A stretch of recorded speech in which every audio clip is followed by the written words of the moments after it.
Hello, ladies and gentlemen, and welcome back to the Slipstream Entrepreneurs podcast. I am your host, Rich Wharton, and as per usual, I am joined by the most incredible Hannah Brooks. Hannah, how are you doing? I'm doing well. I'm trying to find different words to say I'm really good. So I've been looking up new words. So today I'm going to go for I'm feeling deluxe. Oh, I'm I feeling like that. A deluxe. nice change for the day. I'm a big fan. I'm now Yes. needing to open up a thesaurus and actually start finding. I need to join the Yeah. party, I think. So Yeah. That's today. That's what you're getting that from me is today. That is the word of the day. We're gonna add new things to this podcast. Word of the day. That's gonna be the today. first thing that we're gonna bring in.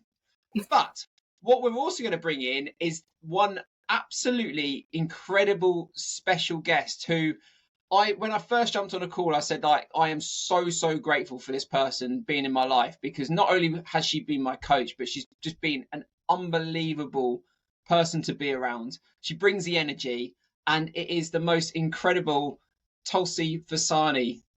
Tulsi, how are you? Thank you. I am so grateful for you being on this podcast because It's one, so I can return the favor for you and obviously being on your podcast. And we will get into your podcast at some point because obviously that is a great place for people to learn more about you, what you do, and how you can help people. But before we get into that, tell us your story. Tell us your background. Oh gosh. Okay, so starting from the beginning, I actually did an undergraduate in social sciences. So I loved psychology, I loved sociology, I loved criminology. I loved understanding the why behind people's behaviors and actions and thoughts. And then I realized in order for me to become like a social worker or something like that, I need to do another degree. And I was kind of sick of education at that point. And I'm like, no, this isn't happening. Took some time off. I hadn't really taken a gap year. So I took some time off in Australia. And then the 2008 crisis, economic crisis, the crash happened. So they weren't really hiring anyone. So I ended up in hospitality. I remember in one of your podcasts, somebody else had worked in hospitality as well, Harry, I think it was, and completely agree with him.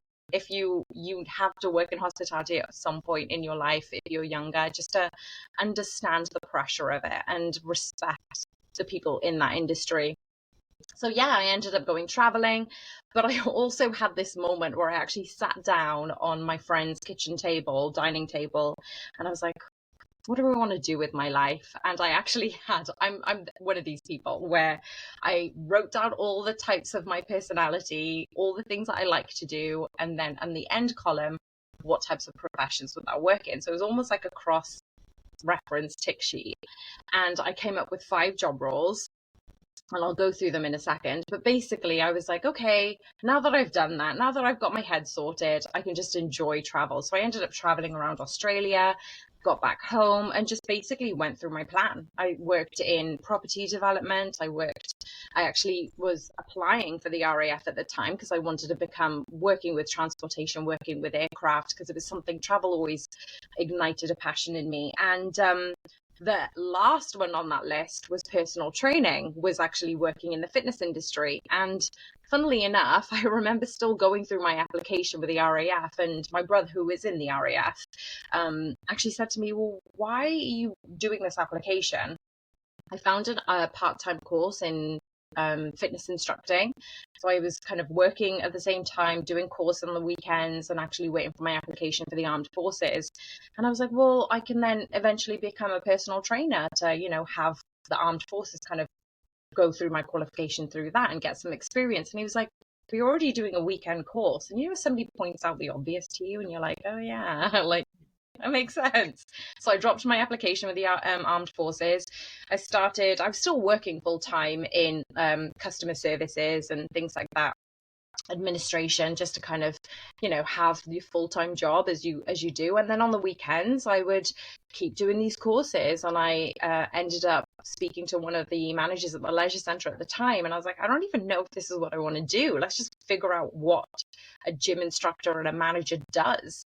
So I ended up shadowing him at the gym at one point in the local leisure centre, and eventually got hired on a part-time basis. So I was kind of working my full-time job, working that part-time, and just kind of gained experience like coaching classes in the leisure centres, working within the gym environment, and I absolutely started to love it. Like, even though I was like, I'm done with education, more of me was like, wow, physics, wow, chemistry, why biology? Like, that never interested me in school. I wasn't a studious person, but I think when you end up looking at subjects as an adult, like, you really delve into the curiosity of that. And there's a reason behind it, right? So I loved looking at physiology of people, looking and understanding, why does this work with certain people? What's the science behind it? And eventually I got my personal training qualification. I'm the 5 to 10 year plan person. Like, what is my 2-year? What is my 5-year? What is my 10-year plan? So I had already put as my 10-year plan, I want to become an area manager and look after all the leisure centres and the gyms and the instructors, a part of it. And then within 2 years of my role, and this was 2 years of when I was actually a fitness instructor, there was a job opening. It was a maternity cover for the area manager. And I was like, oh, well, I don't know, should I go for this? My manager actually said, yeah, go for it. Prepping it, did all of the work, and just ended up getting the job. It was supposed to be an 8-month contract. It ended up an 18-month contract, just because it just kind of evolved and they liked what I was doing, made me in that organization fit into different projects and roles. And it was encompassing all these different things. I wasn't just a manager for the gyms and the gym managers. It was like looking at the instructors, looking at the it was almost like 15 leisure centre and community centres in Cardiff. So it really helped elevate my game, but I was still coaching on the side. So I was still understanding what does it mean on the ground. So I was able to go into big board meetings, big meetings about these classes, and translate back to what's actually happening on the ground, rather than us being in the boardroom, being at the table with influential individuals and them not really understanding the why behind it. And I felt like having that contrast to my role actually really did help me as a manager. And then I realized this isn't what I want to do. I didn't want to sit at a desk or, go through leisure centers my whole life. Like, I did want to do it at some point when I'm older, but I was still a young coach. I still was looking for that experience. I liked working with people, and coaching them, I still felt was an undeveloped skill set. So I ended up looking at strength and conditioning, and I really was intrigued about sports. I was intrigued about teams and athletes and how they push their physical levels and how you can support that. I ended up doing a master's in strength and conditioning at University of Metropolitan Cardiff. It was one of the first official courses as a master's before the whole of the UK blew up on master courses. And that really opened my eyes to, holy crap, like, the fitness industry is just bucking on trends, whereas the strength and conditioning industry is just saying, well, we've done this for years and here's the science and the data to back it up. So we're not actually doing anything new, but here's the way to do it in the best way possible. So I bought all the books, started reading all the podcasts and listening to all these experienced coaches. And it really did open my eyes to, there's a whole lot more going on. My first S&C role was working with cerebral palsy children. So I didn't really make myself easy, have an easy time when it comes to experience, like working with disabled population, working with youth, and then also working with associated conditions.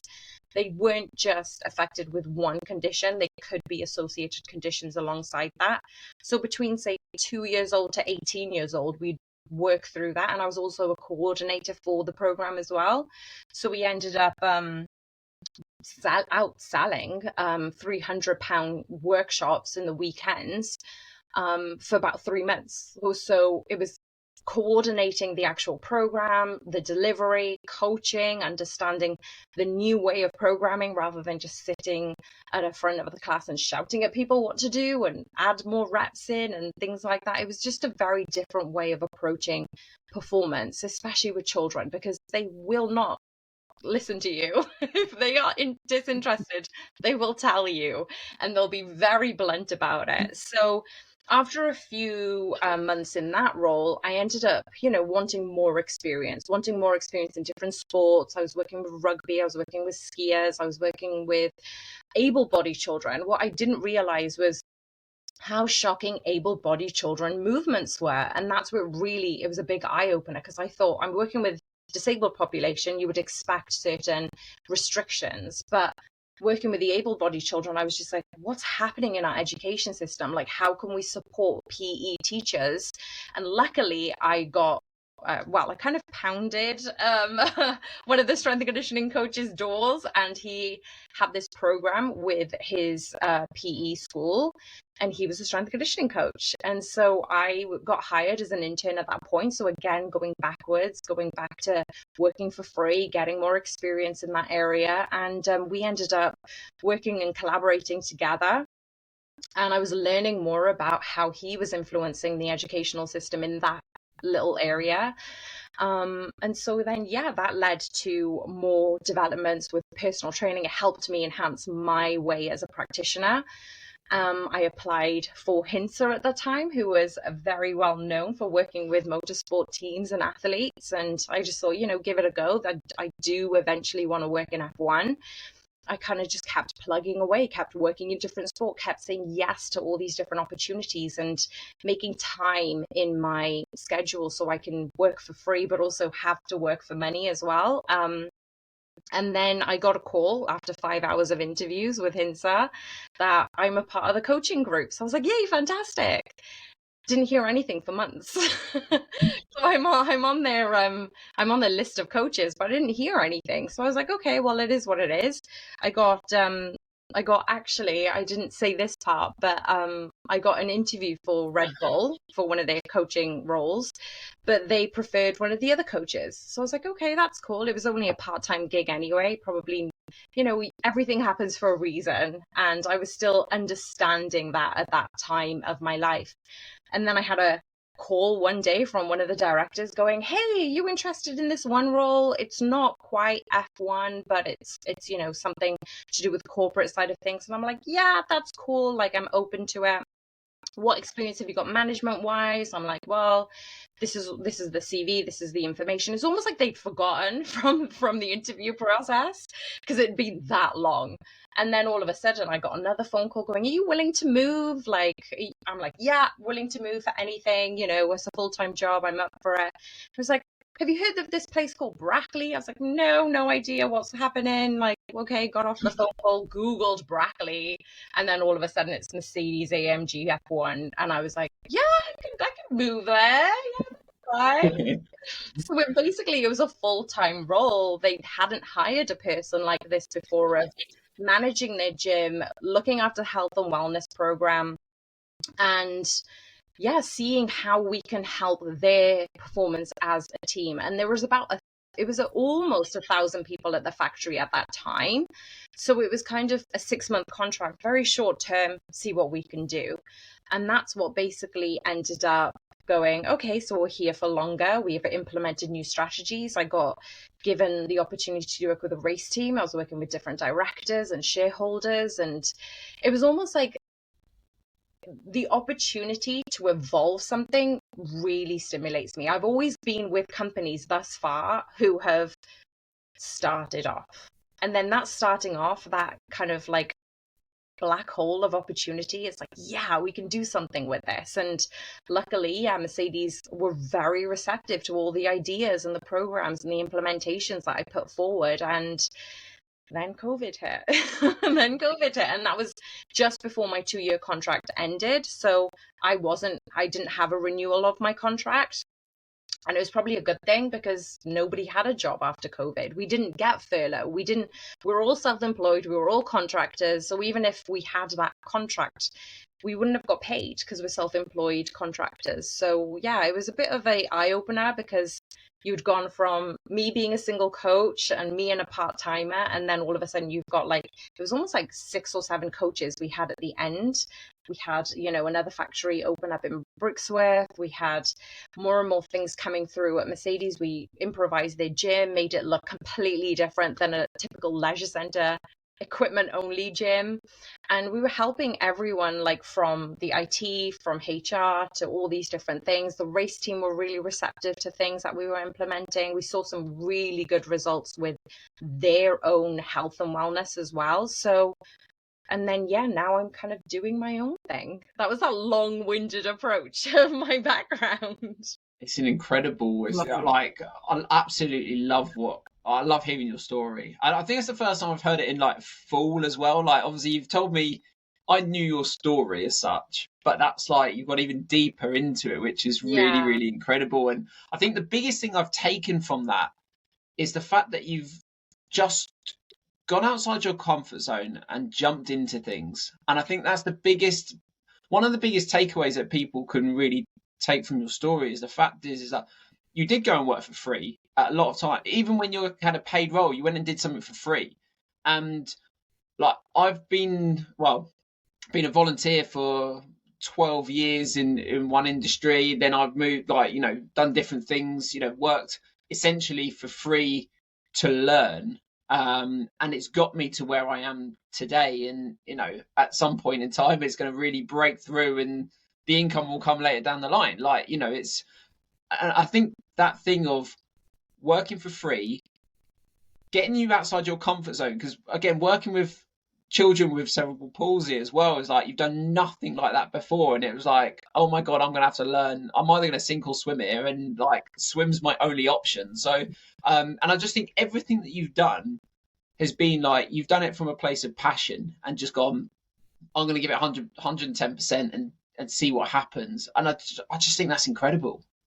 Yeah, I appreciate that. It's almost like sometimes you forget to look back and give yourself credit and appreciate all of the hard work that you put into it, because it's always the next thing. It's always the next thing, and it's always the next goal and the next reward and the next certificate. And I'm like, no, let's just sit and revel and appreciate that all of that has amassed to this. And what you're doing right now, you may not see in the next 2, 3, 4 years, but there is a reason behind it. It's almost like just put it away in the bank. Like listen to the podcast, put it in the bank. Learn this, read this book, put it in the bank.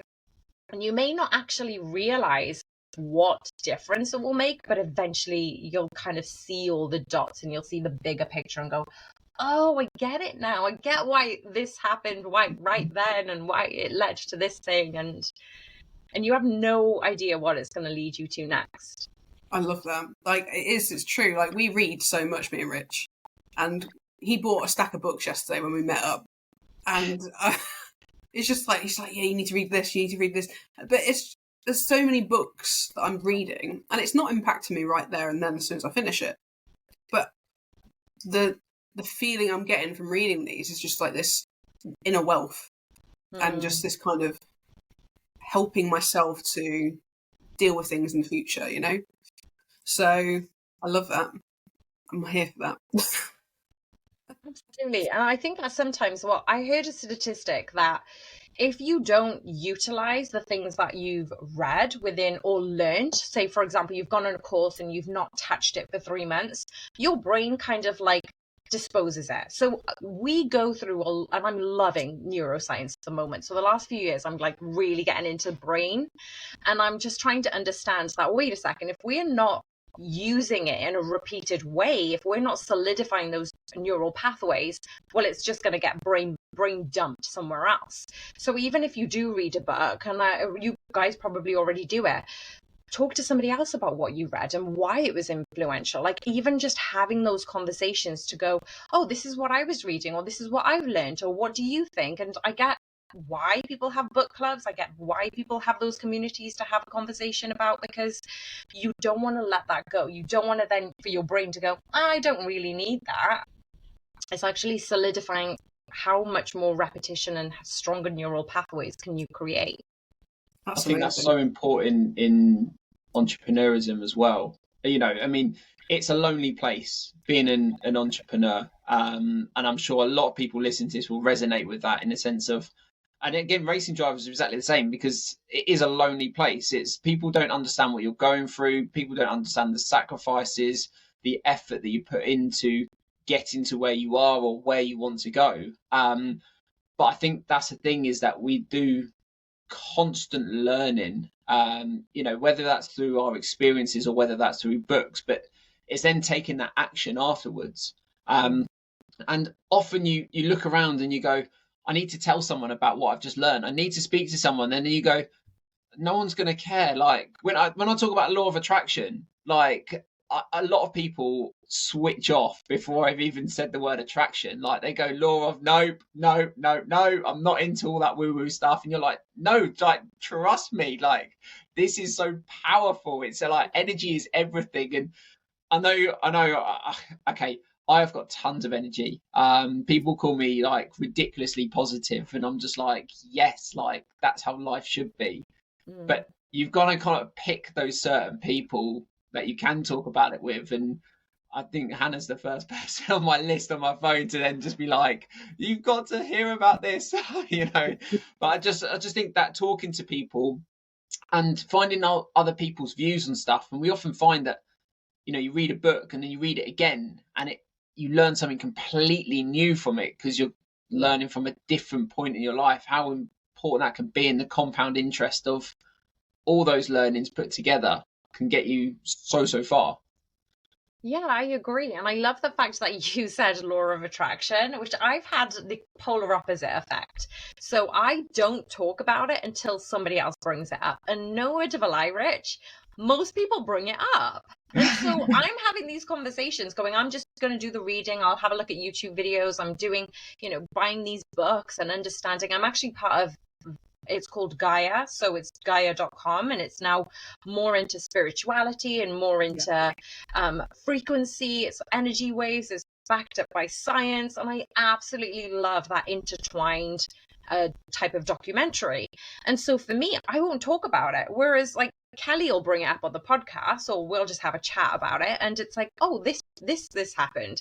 I had a guest on the podcast and she mentioned the same thing. And then all of a sudden I've got all these people like talking to me about it. And I'm like, I wouldn't have expected you to talk about it. And then all of a sudden there's more and more of these types of people kind of showing up in your world. And you're like, oh, okay. All right. I didn't know this side of you. This is interesting. Yeah.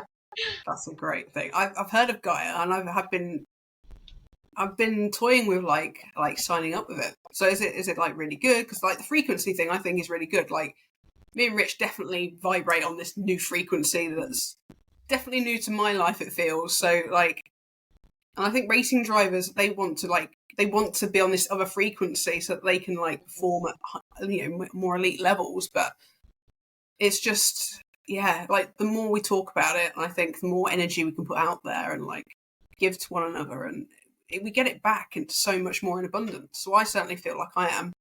Yeah, so here's one of the things I found fascinating. So I'm here drinking a glass of water, right? And in Gaia, they actually have a documentary on water alone. And so they'll look at science and they'll say, okay, what are the particles in water? And they've taken tap water and they've taken water from a natural spring lake, for example. When you look at microscopic water in that way, the properties are different. And this is what I find fascinating about it. So if, for example, I've got this is typical tap water anyway. I've got tap water in front of me and their properties are a certain frequency. So you know how snow falls and every single snowflake is different? That still blows my mind, honestly. Yeah. There is no two snowflakes in the world. They're all different. So basically we look at the properties of photons, we look at things in a microscopic way, and you're actually seeing the tap water distorted. And if you see a microscopic way of looking at fresh natural spring water, their properties will be a lot more expanded. Now, individually, we have that within us. We're made up of primarily water. And then what they did as a study was they put tap water in front of a circle, and the circle of people just kept putting positive intentions, affirmations towards that water.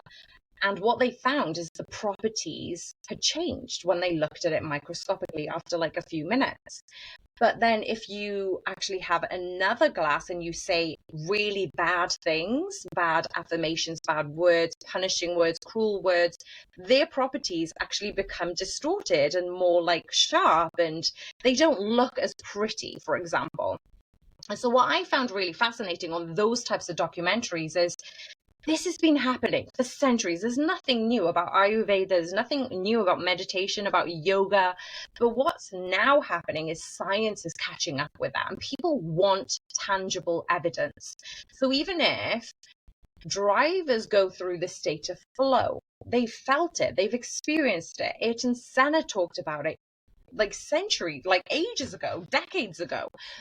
But then they couldn't really back it up with science. And then when there is a tangible rationale and reason from it, then more and more people are going, oh, okay, now I understand it. But I always think that, yeah, if we look at science, we're already behind the curve. You look at research papers, they're already 5 years behind, because by the time they have to go through all of the editing and the research and then obviously the reviews, they're already 5 years behind. So it's all well and good to look at papers.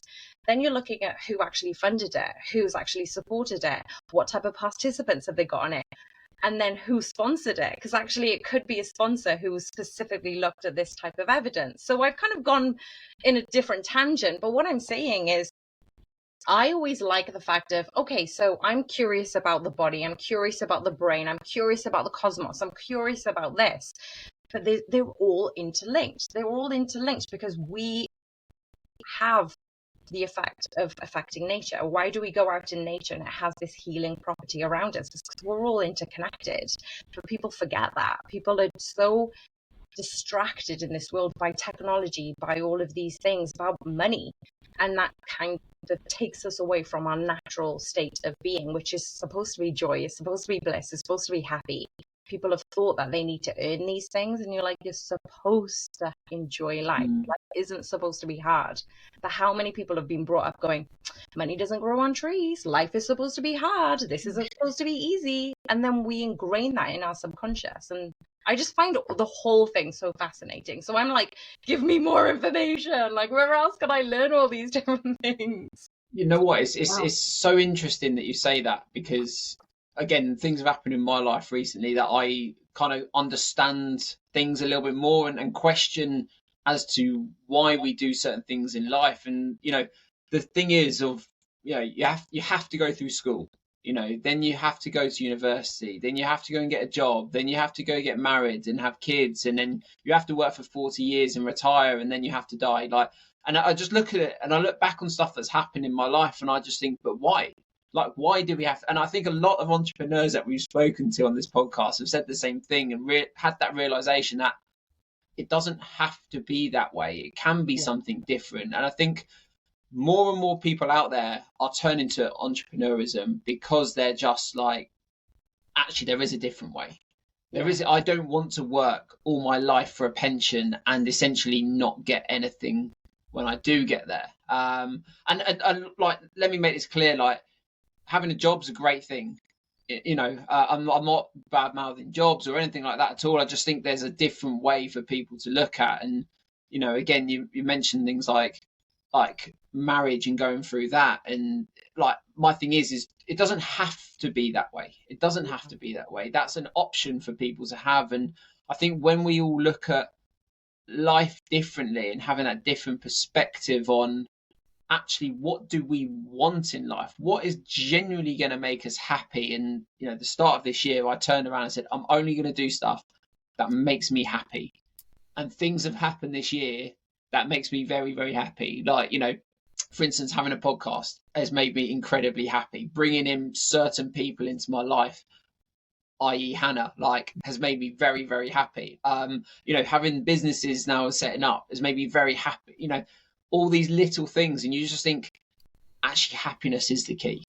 Yeah, absolutely. And that's why I wrote Happiness Within, because all of these things that had embodied, you know, all of these challenges, all of these expectations that you're trying to make your own. Like, if you were told you need to be married by when, like, or you need to have this type of job, or you need to have this, like, those aren't our wants, those aren't our needs. And some people will be adamant to say, no, I want to get married by the time I'm 30, I want to have 2 kids. But whose dream is that? Was that your ancestors' dream? Was that your grandma's dream? Was that your parents' dream? And a lot of times people will be adamant and go, no, that's my dream. That's fair enough. Make that your dream. Make that your prerogative and your priority. But what we are saying, I feel, all of us, Hannah and Rich included, is you get to make your own pathway. You get to have your own happiness. And what does that look like for you? Because if you're not clear about it, well, the law of attraction won't work. And also it's saying that you get to be this type of version of yourself, but who does that version look like? What does she drink? What does she dress like? How does she perceive herself every day? What are her daily rituals? And can I just add, Rich, I feel like entrepreneurs have a different DNA. For so many years, I was like, I should be earning this and I should be having a steady job. And even my dad was like, well, why don't you just work in admin and you can get this and, you know, you'll have a steady wage. He wanted me to be safe. He wanted to have security for me. And then there were many times that I would cry I think it's happened once in particular. I cried on my best friend's couch going, why am I even coaching? What is the purpose of this? Like, it's not working. I'm working my ass off and I'm basically working for free. I'm trying to make ends meet. I'm still living at home, and all of these things have helped me to get thus far, but I didn't know where thus far would be. I had no idea that I would get picked up and have the opportunity to work with the likes of, you know, Toto and James Vowles and all of these amazing, incredible people I've met along the way. And I'm just like, if I had given up, I wouldn't have had the opportunity to do that, because you persevered, because it felt uncomfortable, because entrepreneurs have a different DNA. Like, you just have to put yourself in that, well, let's just try it. And then it works out. But there'll be certain people that do need that wage, that do need to pay their mortgage, that do have kids that they have, you know, dependent on them. And somehow they have their like pathway, and entrepreneurs have forged their own, I feel. I think even with that, it's one of those things where, you know, I've been married and got 2 kids, and yes, I've got to work in and I'm going to put it in inverted commas, a safe job, because being a firefighter is no safe job. But people have said to me before, why do you want something more? Why are you pushing for, you know, businesses? Why are you wanting to be an entrepreneur when you've got a safe job with a good pension? And it was like, if I make it to my pension, you know, there's a strong realization that I may not make it. But that's the thing. And I think for me is kind of like actually of going through that journey, all those like learnings that I've had throughout my journey, or all the things that have gone wrong, so to speak, or, you know, Hannah and I had this conversation this morning where people close to us in our lives have asked us, you know, well, you haven't earned any money from it. And you're like, no, I haven't, but I am so happy and I'm so much closer to where I want to be in life. You know, happiness is the currency. Yeah. Yeah, it's like, how much money will make you happy? Because apparently they've done studies of 70,000 is your threshold.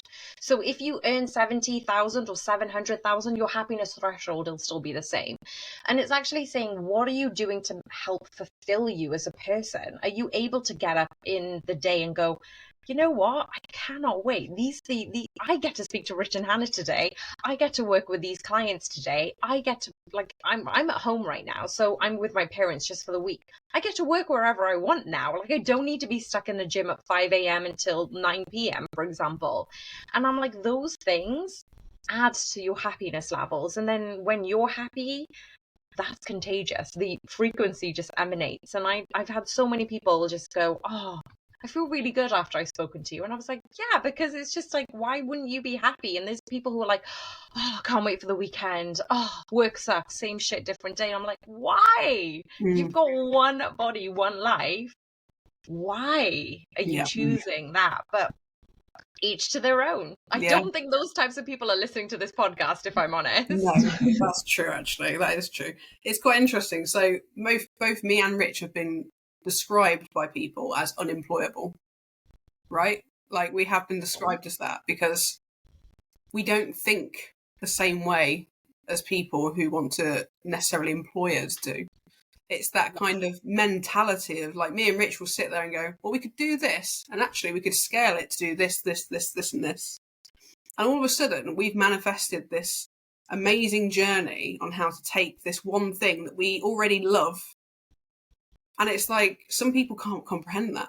Some people can't do that. And that's totally fine. But, like, we're doing this and we're happy and we love it.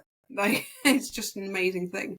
I also think that there has to be people who work to help society function. There has to be people who are doing specific roles, otherwise our society would not function.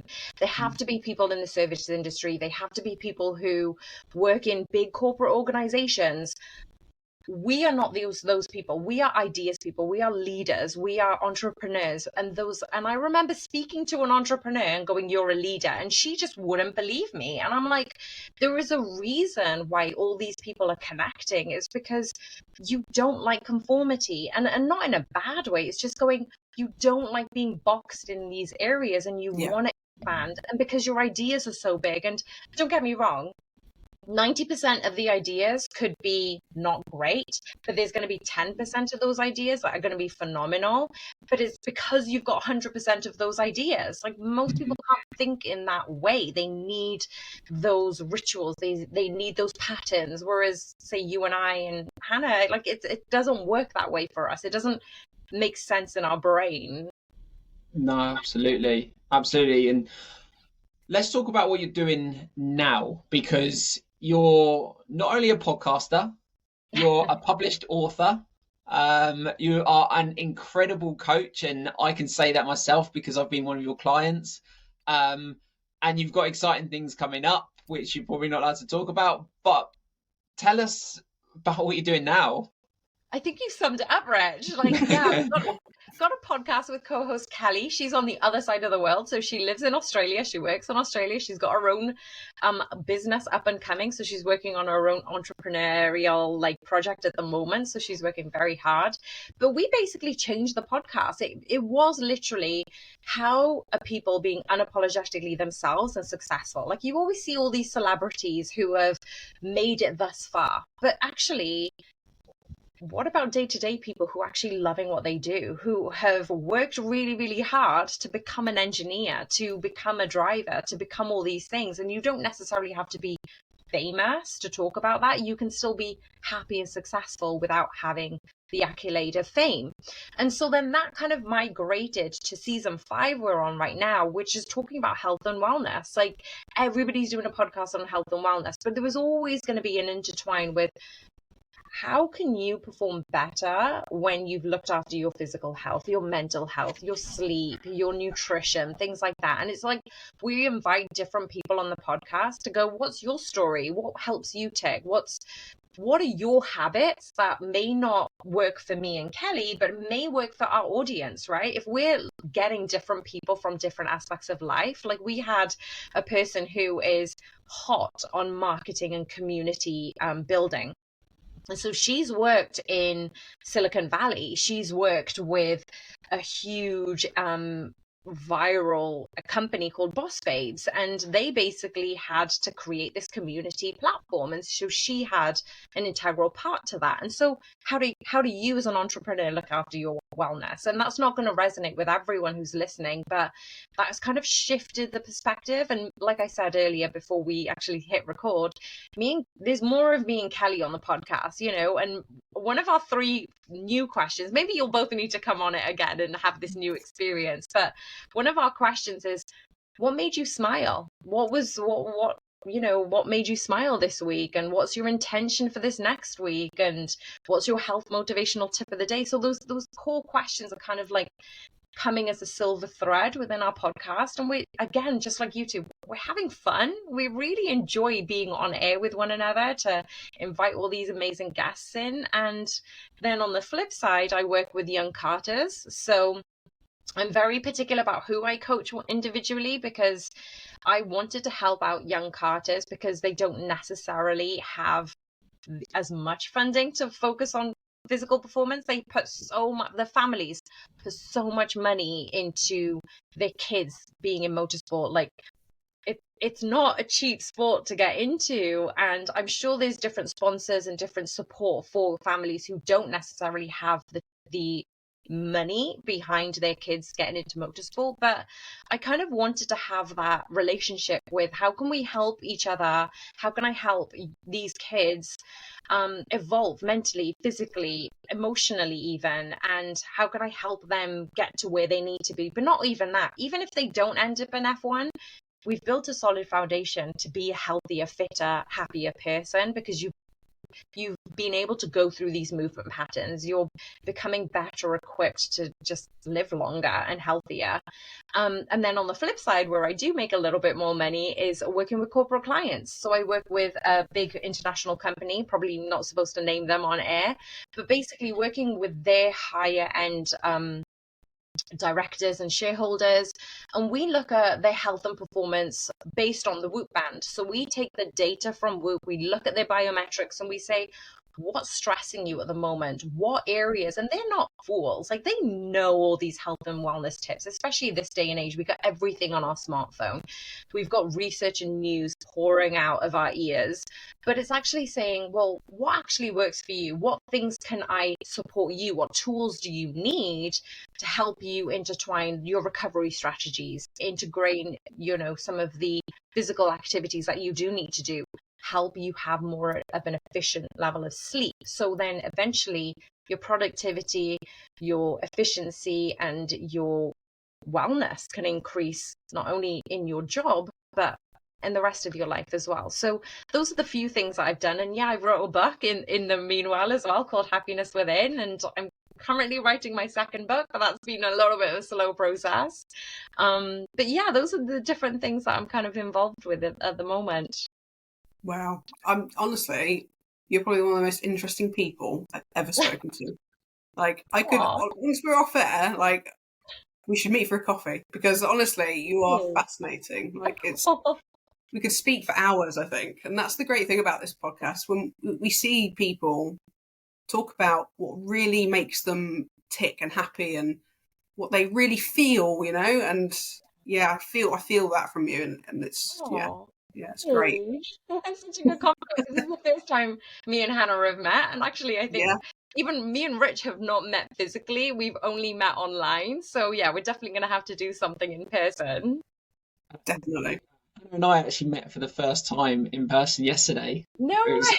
incredible. It was such a weird sort of experience, but it was unbelievable. And yeah, I just think, like, when you know someone for what, well, I haven't actually known Hannah that long, but it feels like forever. Like, and the same with you, Tulsi. It was like I've never actually met you in person. Obviously, and you've been my coach. We've known each other for a little while, and it was just like, you feel like you know that person. And I mean, okay, technology is great these days. You can record a podcast like this, and we're doing a lot of networking through our podcast and bringing people on and having a chat with, and it's amazing. It's great to get to know people properly through the likes of a podcast. It's really incredible. But even video calls and all different sorts of stuff, like LinkedIn's a great one as well. You just get to know people, and then you meet them and you're like, well, I know you already. Like, and there's no, it doesn't seem so weird. It's not like meeting someone for the first time. And I think that's amazing what we can do. But I knew full well that obviously when you're coming on, how you and Hannah would click. Like, and I mean, I said at the start, I said, I am so excited for this, because this is going to be, my cheeks actually hurt from smiling so much. But it is that energy, it's that high energy that you've always had. And I didn't, when I needed it most, and this is like a massive shout out to you as a coach as well. Like, when I needed it most, and I needed that energy in my life, and I was kind of lost. Like, that's the best way to describe it. You were the map that came out of, and just was there to help me, guide me into that right direction. And I just think, like, one, it's a massive shout out to all coaches out there, because I think a coach is such a powerful thing, and I think Les Brown said it, but it's like you can't see the picture when you're in the frame. It's like you have someone who sees it from the outside and can help you, but for someone who can bring up your energy to the levels that I now operate at, and it's kind of getting to your energy levels, Tulsi. Like, I just think that's incredible, and I'm just so grateful. I'm sitting here just like, this is mad. Like, I'm so grateful for this happening. Just to add to that, thank you so much. First of all, I do appreciate the props, but I always think that as a coach, I'm only showing you what you already have. So instead of me revealing the map, it's like going, here's a brush or here's some paint, you paint that picture, because I can't do it. But what I can do is help kind of like shed some of the shadows, shed some of the light into those areas that you probably forget. And I'm a big believer of what you see in me is in you. So and I think there's an adage of the light in me season on as the light in you, which is what Namaste is. It's saying everything that you see in me, it's in you. If you see a happy, positive person, that's because you resonate with it, that you own that. And a lot of times that people don't want to step into that, and that's why people end up being repelled by certain people, because it may trigger them, it may bring out certain things that they don't like about themselves. And I remember, Hannah, you saying earlier, like, people said that you're unemployable. It's because there is some resistance in them that they're not willing to look at. They're not able to look at themselves in the mirror and be honest with themselves. So then they push that away. And it's actually going, well, wait a second, how can you draw these people in? And yeah, it's about energy, it's about frequency, but it's also going, how can you look at yourself in the mirror and be okay with who you are, flaws and all?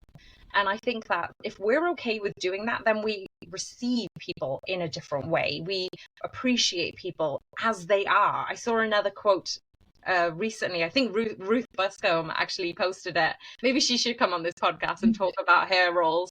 But she had said, nobody looks at the sunset. And it wasn't from her, it was reposted. But she said, nobody looks at the sunset and goes, oh, I should be a little bit more orange by there, or oh, it's not quite perfect. You appreciate the sunset as it is. That's how you should look at people. Just appreciate who they are as they are, and let them reveal themselves to you. Like, we don't need to judge who they are. Wow. It's funny you just said that, actually, and so you jump in there, Hannah. Like, someone said to me the other day, it was just over the weekend. So what are we today? Tuesday, aren't we? Yeah. So over the weekend, someone said to me, it was like, do you know what the problem is about you, Rich? You only see the good in people.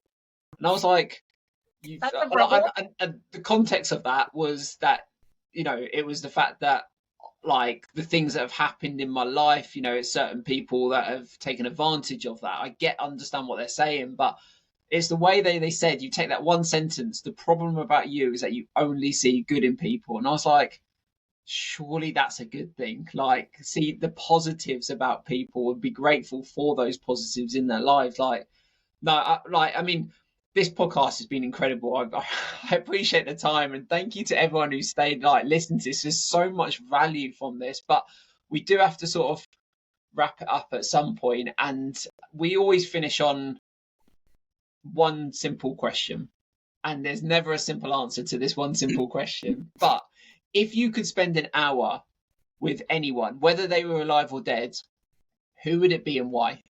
Okay, so you kind of pre-warned me on this, and I'm really, really glad you pre-warned me, because otherwise you would have had all the drama before we actually pressed record. But I'd probably say I was about 7 or 8 years old, and I went to the library and I picked up this book, and you're going to know who it is eventually, but I picked up this book and I'm reading it, and I'm like, oh, this is so fascinating. This is so amazing. I'm reading the backstory. And then I realized this person had died. And then I was like, oh, crap. Well, I'm now into this sport, and this person has now passed away. And then I was like, okay, well, I'll still watch the sport anyway. My brother was really into F1, and I started getting into F1, but it all started with that one book. And it was Ayrton Senna. So that wouldn't have been my conventional answer, but that was the one reason that I really was into motorsport. And then when I realized in the book, he had died that year. So obviously the book had probably been printed and fast, printed into publishing to say this is his story, this is his life. It wasn't by him or his family. And then I understood that, oh, okay, I can't watch this driver drive next year. And what I did end up doing is following Michael Schumacher. And so my first answer would have been Michael Schumacher. And then I realized, no, it would be Ayrton Senna. So as I mentioned earlier in this podcast, that he recognized the flow. He was very happy-go-lucky type of person, but he was very driven on what he was doing. So for me, I'd go, what was your mental space? What was the balance between that? And he would have done this before all the science and all the technology and all the performance tasks that you normally have on physiology and what drivers have to go through these days of heart rate monitoring and ice baths and all of that. And he was successful at that time. But somebody said it the other day, I can't put a finger on who actually said it, but they said, oh, it was Ed Sheeran. Ed Sheeran was on Instagram, and there was this just pre-recorded thing. And he was like, let me show you a video or a music recording of when he was really bad.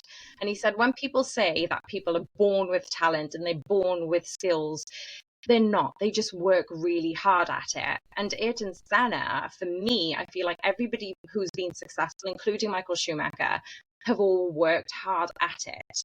But the way they had instigated that process, especially in the day and age that they did, it's just trying to understand, well, what was your mentality? How did you relax? What did you do? Did you meditate? Did you find solace in certain things? Were you out in nature? Did you play with your grandkids, not grandkids, but like nieces and nephews? And so for me, that would have been it, because I'm like, there was obviously a big impact as a kid, and obviously I've never met this person. So yeah, that would be my person. Wow. Yeah. What a great one. See, I love that question because there's so many different people come up with like such wonderful answers, and it's so unique to every single person as well. We've never suggested to go down a certain line. We just go like, and we don't give you long to prep it because we want people just to sort of come. We only told you just before we started the podcast, so it was like you've got to think now. I think that's the thing, is it's such a, Ayrton Senna was such an incredible athlete, incredible human being. Like you said, was doing a lot of stuff before there was any science about it. And, for us, that is then creating a path for other people to follow. And I don't like word follow because I keep seeing the same sentence or same quote that come up all the time, was saying, be a student, not a follower. And I think he takes that to a new level. He was the student who, as then people have followed him, but hopefully now people are learning from him and then adapting and then building on top of that to the next level and the next level. And I think that's life at the end of the day, is that you take what someone's already done, you understand what they've done, and you learn from that, and you add your spin on things to create the next level. I love that you've said that, because that is my epitome of, there's loads of people who are very intelligent and they've done it very uniquely. They've been creative, they've been innovative, but if they've done it really well, what bits can you take away? Because nothing's really new, not really. Everything's been regurgitated and spinned on its own axis. But actually, if you think about all the amazing people in your industry or beyond, if you can take little bits from everyone and then create your own, isn't that where the magic happens? Can it not be paved in who you are as a unique individual rather than following other people? Just follow their inspiration and then let that lead you into your own path and your own evolution of your own type of magic that you can create. What a beautiful way to cap off a podcast. What a beautiful sentence to cap off a podcast as well. No, it's absolutely special. Tulsi, thank you so much. What we'll do is we'll put, your links to your book, your podcast, your Instagram page, to everything, your LinkedIn page, everything. We'll put it all in the description so people can come and find you, reach out to you, speak to you. But can I just say from the bottom of my heart, thank you so much for jumping on this podcast. It's been absolutely incredible.